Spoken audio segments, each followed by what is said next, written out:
Bismillahirrahmanirrahim. Terima kasih atas kesempatan yang diberikan. Di sini Ustadz ada 3 yang ingin saya tanyakan. 3? Banyak banget mah. Ini terakhir ini satu mah. Ya saya tidak mau menyanyiakan kesempatan ini Ustadz. Yang pertama, sebenarnya selama ini sebelum saya ikut kajian-kajian sunnah ini, saya juga masih sering mendengarkan musik dan itu saya lakukan sebelum tidur misalnya dan segala macam. Nah, tapi setelah saya tahu bahwa musik itu haram, apalagi yang selama ini saya dengarkan ya cenderung musik India dan kawan-kawan, saya mulai berusaha untuk merubah menjadi mendengarkan murattal sebelum tidur. Nah, di sini ada kontradiksi lagi Ustaz. Katanya kalau musik juga kalau mendengarkan murattal ini sebagaimana di surah Al-Anfal ayat 2, innamal mu'minuna allazina idza dzukirallahu dan seterusnya Ustaz. Itu kan kalau kita mendengarkan Al-Quran berarti hati kita harus gemetar katanya, orang mukmin dan termasuk orang mukmin, bukan justru menikmati murattal itu untuk tidur. Nah, ini yang ingin saya tanyakan, gimana pandangan Ustadz terhadap mendengarkan murattal sebagai pengantar tidur atau sementara belajar menikmati musik-musik ayat Al-Quran atau murattal. Selanjutnya yang kedua Ustadz, mengenai kemurnian Islam atau kita merujuk ke Arab Saudi, sebagaimana di Arab Saudi adalah sebagaimana kita ketahui Wahabi. Nah, di sini ada yang kontradiksi juga Ustadz. Kita mengatakan bahwa penggunaan alat gendang boleh pada hal-hal yang khusus, misalnya pernikahan dan atau Idul Fitri, Idul Adha. Nah, kemarin saya lihat di YouTube pada saat ada pameran alutsista, alat khusus itu sistem pertahanan. Ada Raja Arab Saudi, otomatis di situ ada ulama-ulama senior, ada ulama besar, kok dibolehkan memukul alat gendang sambil mengiringi rudal.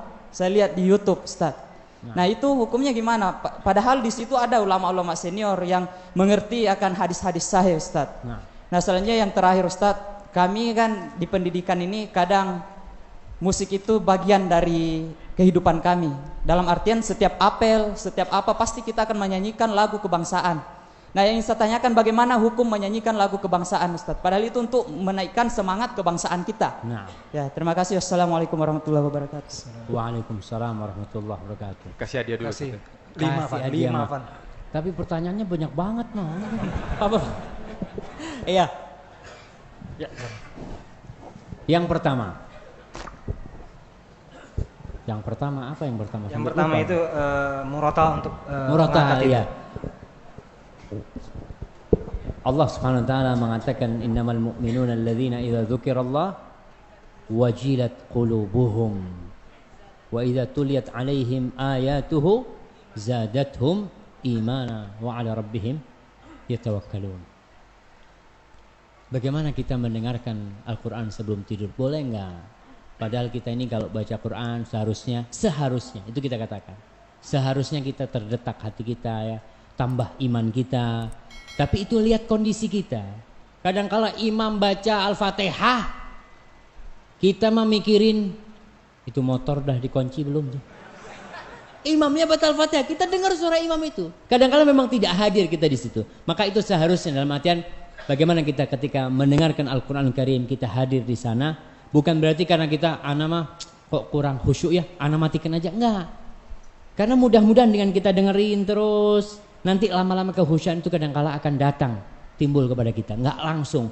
Jadi ada orang yang imannya sudah tinggi, dengar satu ayat langsung bergetar.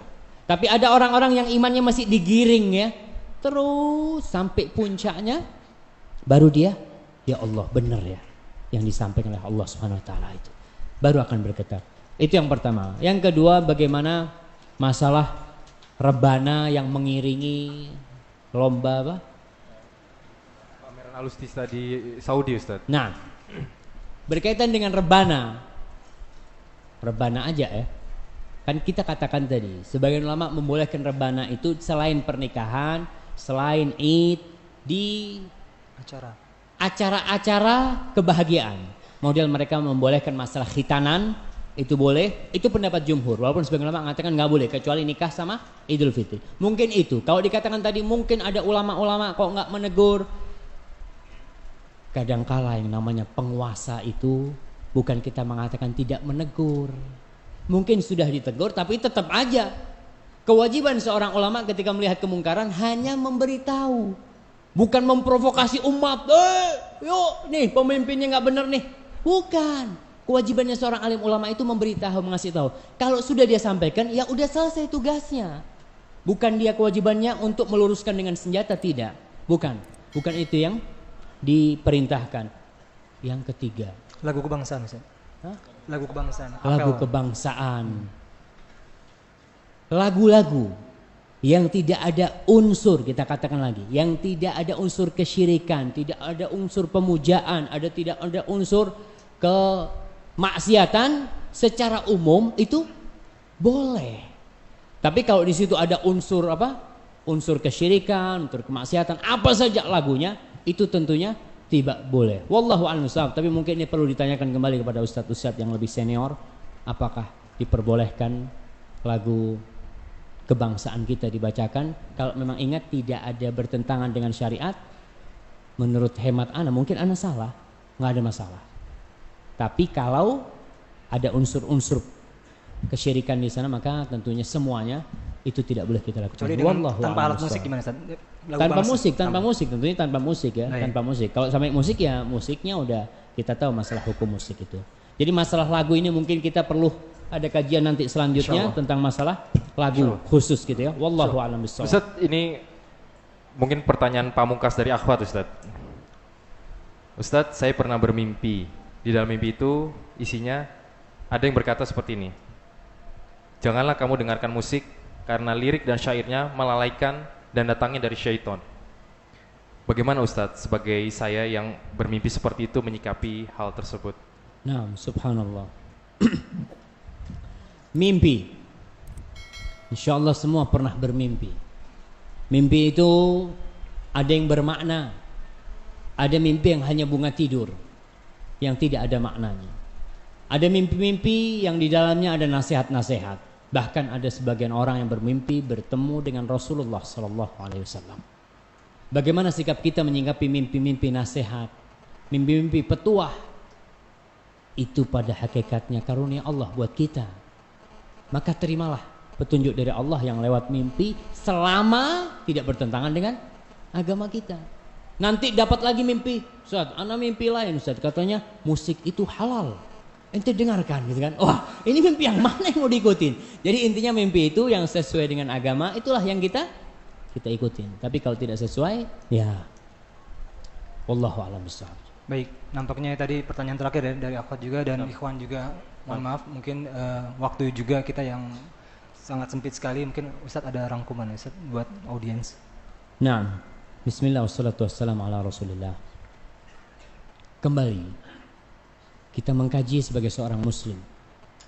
Allah Jalla Jalaluhu mengatakan, ya ayyuhalladzina amanu udkhulu fis silmi kafah. Wahai orang-orang yang beriman, masuklah kalian ke dalam agama Allah secara kafah. Wala tattabi'u khutuwatis syaitan. Jangan ikuti jejak-jejak syaitan. Innahu lakum aduwwum mubin. Syaitan itu adalah musuh yang sangat nyata buat kalian. Bagaimana dengan urusan musik ini? Mungkin ada hal-hal yang sebelum kita Islam kita sudah lakukan. Kemudian setelah belum kita ngaji kita sudah lakukan. Setelah kita ngaji ternyata nggak boleh. Ya berusahalah kita untuk meninggalkannya agar kita kafah Islam kita. Kita benar-benar mengikuti agama Allah secara sempurna. Juga tadi sudah saya sampaikan. Mungkin nanti ada orang-orang yang mengatakan tentang kajian-kajian kita ini, ya itu mah orang-orang yang ekstrim lah, orang-orang yang nggak benar. Subhanallah. Mungkin apa? Wahaboy Ustaz. Wahaboy. Wahaboy. Apa mau wahaboy?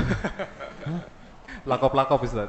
Oke, macam-macam lah seperti itu. Kita harus sabar. Kita menyampaikan agama Allah tanpa ada unsur apapun.